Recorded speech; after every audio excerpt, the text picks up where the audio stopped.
Created in 2008, Fellowship of Christian Athletes Hockey is the newest sport in the FCA family of ministries. FCA Hockey Director Rick Randazzo and his wife Shannan are on a mission to ignite the hockey world for Christ. And we're glad that you're with us today. We've got your whole crew, and I mean a whole crew, back in the green room. How many children do you have? We have 5. 5 kids. And you guys are on this amazing journey to cross 50 states in 50 months, is that right?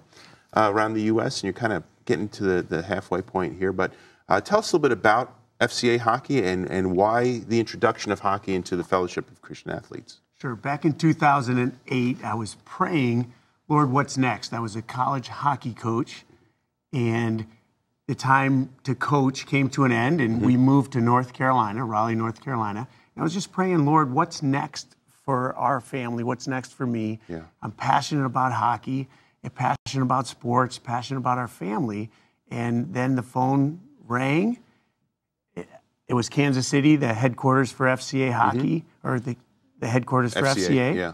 And they brought us out and said, we'd love to start a hockey ministry. Would you be interested in helping do that? Now, had you been involved in any FCA activities or had known about FCA prior to that? I was involved in college. I went to West Point and I played hockey there. So I was involved with FCA there. And then I was coaching college at the Naval Academy and had been involved with FCA a little bit there. My wife and I had participated in one marriage coaches retreat with FCA. And then we had some good friends we were supporting with FCA. So what kind of ministry do you do then? You go to a hockey rink and get the Bible out and slap people around, check them into the boards. Well, that's really what we did before we did the tour. We would fly all over. My son and I would fly all over, and we'd go to a hockey rink. We'd run a clinic. We'd work with some coaches, and then we'd bring the Bible out. Okay. This tour really kind of changed that. Now we do hockey ministry, but really we're impacting families. We're getting hockey families together. Not just a player here or an adult player or a coach, but the families all together. So I'm not super familiar with the sport of hockey, but give us an example of how you tie the game with, the gospel message. What's a kind of a hockey lesson? A hockey lesson. Yeah. Or maybe that's not what you do. Well, we have devotions that we write on a theme on overtime. Okay. So overtime in hockey and the hockey playoffs is always the most exciting part of the sport when it's sudden death right there. One goal wins it, and maybe a playoff game or the Stanley Cup or something like that. So what we try to tell them is, hockey relates to the gospel as well. We don't know when life is going to end. So that time could come for each and every one of us at any time. So just like overtime, the shot from the blue line can go in. Just a fluke can happen. That can happen to all of us. So understand what's in the Bible. Understand what Jesus Christ is telling us, and read it for yourself and make your own decisions.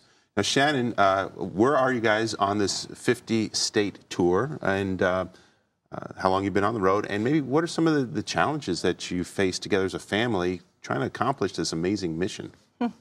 Well, we left to be on the road August 2011. So this is state 16 for us. We are getting ready to finish up Indianapolis, Indiana, right here in your hometown. And we'll be headed to Louisville, Kentucky next for the month of April. Now, everyone's traveling, the whole crew? All 7 of us are traveling. I think that, there's definitely challenges. There's challenges in life. I mean, that's just the way it is. But uniquely to us, housing can be challenging, finding housing. So in each state, each city you go to, you got to kind of bunk up with the willing, accomplished family, right? We do, and it can look different. Sometimes we rent places, sometimes people donate. Indiana, a wonderful gentleman moved out of his house for the month and let our family move into his. Sometimes we move in with families.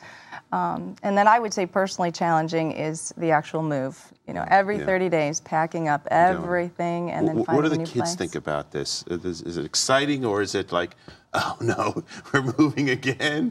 I think it's a bit of both. They're very excited. In fact, their excitement, I think, keeps us excited when it gets exhausting. It's a pretty chipper bunch back there, the 5. And they were up at 4:30 this morning, in the green room. I mean, I think some people would have trouble keeping those kids happy, living in one place. So, I mean, do you have to get creative at times, or they're just happy to be along for the ride?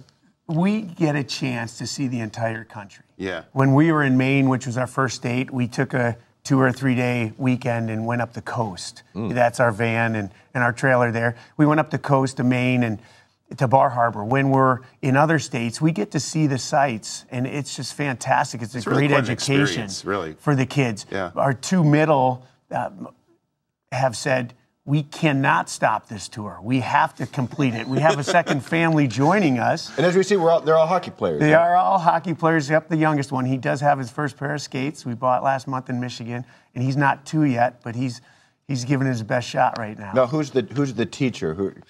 I assume there's some education happening on We this bus. tag team. Yeah. I think I'm the primary teacher as far as the books go, but there are days where I take off and Rick fills in as the principal/substitute teacher. So. And they really wish Mom would be the teacher all days. What's been maybe your most memorable experience or experiences as you've been engaged in this new ministry? Really, it's something that's brand new. It's never been done before. What are some of the highlights that have stood out? Shannan? I think one of the major highlights is really transforming, I think, our minds and our hearts into what this started out to be and what it has become. I think originally we kind of hit the road saying we're going out to impact the hockey world for Jesus Christ. I think we realized quickly that we are going out to impact a community, and really one person at a time. It's not about numbers, it's about individuals. It's about getting to know people and tying into their lives and them tying into ours and growing together as we truly pursue and understand what it means to become Christ followers. I've had the opportunity to pray with men who are fathers, who have lost jobs and really been on the ropes, and just pray and say, we're here. Let's spend some time together. Let's open up the Word. You can lean on Jesus. And then talking to that same man 3 or 4 or 6 months later, and his life's turned around. And now he's not relying on himself, but he's relying on Jesus. And it had nothing to do with the 50-state tour. It was just being there in a rink and seeing somebody and the Holy Spirit prompting us to go talk to somebody. Now, if there's somebody watching who maybe they're considering doing something kind of wild like this, or just traveling all over the country, what kind of advice would you give to somebody? Because it's a pretty big leap. Well, we have a second family that's going to be joining us in August, so we're starting to kind of ramp them up. Yeah. The best thing that we can do, and it's really been incredible for us on our journey, has been hearing from people from the states that we're going to, having people out there praying for us in a community. We came here to Fishers, Indiana, and there was a house waiting for us. There was people ready to team with us, to serve us, to have meals. We got a phone call or an email from somebody saying, hey, we just heard about your tour. We'd love for you to come over for dinner. And we didn't know who they were. So just trying to get the word out. And it was fantastic. We had a fantastic night. We have stories about that, people opening up their homes. So the one thing is to just connect with people in those states, because the body of Christ is strong, and there are many people out there that want to help. Tell us a little bit about the Fellowship of Christian Athletes in general, the kind of ministry that it is, the kind of impact that it has made over the years, and what it's really all about. Sure. FCA was formed in 1954, and we started out as a camps-based ministry. So we would send college and high school players and professional athletes to camp. And FCA, the founder of FCA, basically said, how can we reach these athletes? Because if we can reach athletes, then we can use their platform to reach younger athletes. So that's pretty much what FCA started doing around the camps-based ministry. Last summer, we had roughly 70,000 young athletes going to summer camps last summer. And at our camps, at every FCA camp, every camper gets a Bible. And we go deeper with them. We do discipleship with them. We open up the Bible. We have calls after camps. Many, many commitments for Jesus Christ. And then from there on out, FCA has expanded to the coach. We feel that if we can reach a coach, that coach can then turn and reach his players as well. So we've gone from camps to coaches. We're at college campuses, high school campuses, so we have campus ministry. And the last of the 4 C's is the community ministry. And that's where in the hockey world, we're reaching adults, we're reaching specialty teams, but we're reaching all of those athletes adults and whatnot that aren't on a high school or a college campus, but they're just out there competing and competing, but they love Jesus. So we bring church to them. Just got 1 second left. Favorite state so far?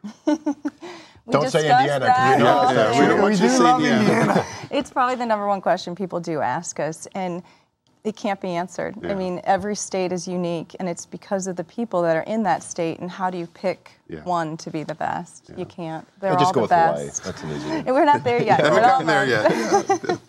Great to have you guys with us today, and what a tremendous ministry you're engaged in, and an exciting thing for you and your family to be doing and touching lives all across the United States. If you'd like to connect with the Randazzos, you can go to FCAHockey.com, or as always, you can go to our website, harvest-tv.com. Just click on Show Info in the menu bar. You'll find an easy way to link back to the Randazzos site. We're going to continue in just a moment.